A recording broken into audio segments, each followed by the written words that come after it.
Ladies and gentlemen, welcome back to Dinar Update. Let me ask you something important right away. If the Iraqi dinar suddenly entered a new phase, not rumors, not secret rates, but an actual shift in how its value is determined, would you recognize what that really means? Or would you be forced to rely on guesses and online noise? That's why today's update matters.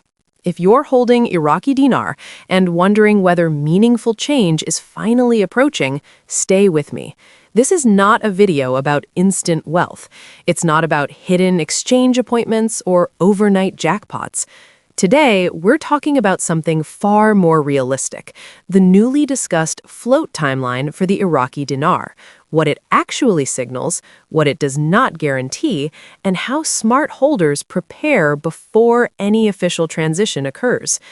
By the end of this report, you'll understand how a currency float works, why a timeline matters, what realistic post-float scenarios look like, and how to protect yourself from misinformation, emotional decisions, and costly mistakes. This is not hype. This is preparation. So, let's start at the foundation, because if this part is misunderstood, everything else falls apart.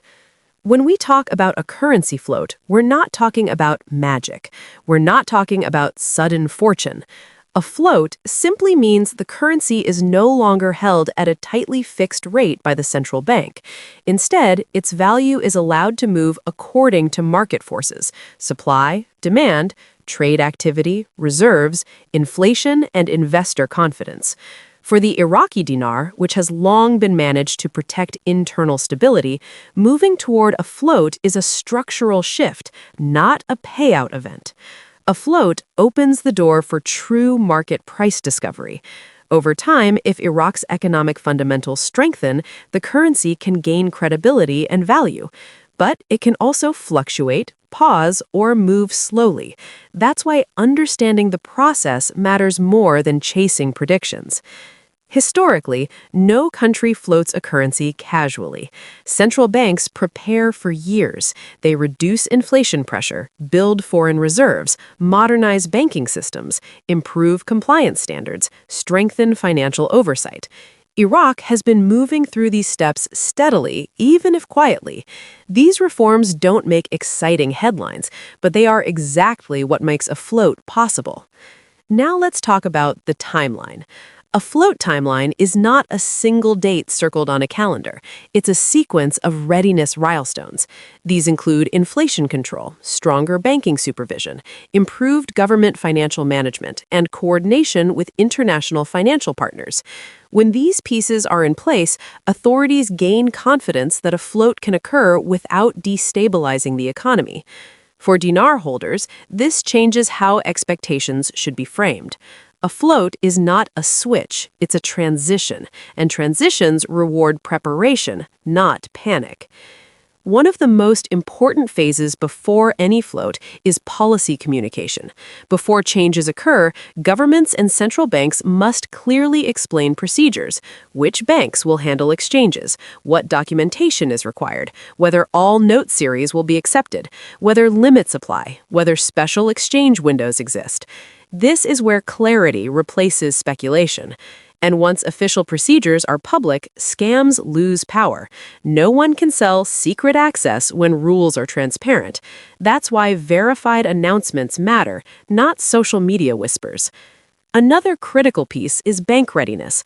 A float places heavy demand on banks. They must process larger currency volumes, verify notes, follow strict compliance rules, upgrade software, and coordinate with international correspondent banks. If banks are ready, exchanges run smoothly. If not, delays occur. This is why watching official bank modernization updates is far more meaningful than chasing rate rumors. Now, let's address the moment everyone imagines, the actual float. When a currency begins floating more freely, markets go through a price discovery phase. Early movement can be volatile. Rates may rise, fall, or stabilize as liquidity develops. This is normal. It is not failure. It is the market finding equilibrium. For physical note holders, this phase may mean temporary spread differences, stricter verification, or daily exchange limits while systems adjust. The biggest mistake holders make is assuming the first visible rate after a float is permanent. In reality, early pricing is often unstable. Patience matters more than speed. Next comes international liquidity. A floating currency only becomes truly functional when foreign banks and FX platforms actively trade it. Liquidity allows large exchanges at fair pricing. Signs of growing liquidity include international trading pairs, live bank quotes, and expanded correspondent banking relationships. These developments matter far more than speculative screenshots. Timelines are never perfect. Political changes, regional conditions, global markets all influence progress. That's why smart holders track milestones, not calendar tusses. Inflation trends, reserve levels, banking upgrades, policy clarity. These are the real indicators regarding where things stand. Now let's talk about what you can control: preparation. Organize your notes by denomination. Remove damaged bills if possible. Keep them clean and bundled. Maintain a written inventory. This saves time and avoids disputes later. Have valid identification ready, proof of address, and if holding significant amounts, be prepared for lawful origin questions. This is standard compliance, not personal targeting. Understand that liquidity builds in phases. Early exchange conditions may be limited. Over time, efficiency improves. Planning staged exchanges is often wiser than rushing everything at once. And above all, stay alert for scams.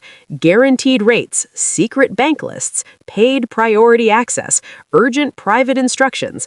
These are classic red flags. If it's not confirmed through official banking channels, walk away. Emotionally, this season can feel heavy. Years of waiting create urgency, but urgency is the enemy of good financial judgment. Preparation beats panic. Organization beats speculation. Zooming out, a successful float supports Iraq's deeper integration into global finance, improved investment flows, and stronger economic credibility. That's the long-term vision. But like all major financial transitions, it unfolds step by step. So let's close with a simple, practical checklist. Keep notes organized and inventoried. Prepare identification documents. Monitor official policy releases. Confirm authorized banks. Avoid unofficial brokers. Plan phased exchanges if needed. And stay patient during early volatility. The float timeline shows progress, not guaranteed reward. Those who stay calm, informed, and organized will always stand in the strongest position. Ladies and gentlemen, this is Dinar Update. Stay informed, stay prepared, and I'll see you in the next report.